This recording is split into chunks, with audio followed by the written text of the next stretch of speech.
jejer kowe kondo marang aku,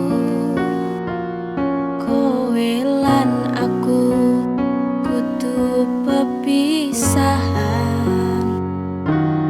Ngiklasne kowe karo wong wedok liyan.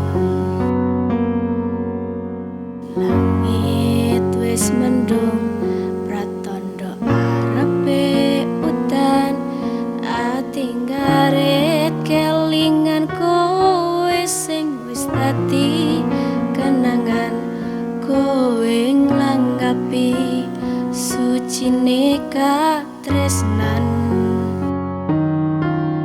Aku mung pasrah marang Gusti Pangeran. Eleng esemu manise kemuyumu, uga kelingan gematimu.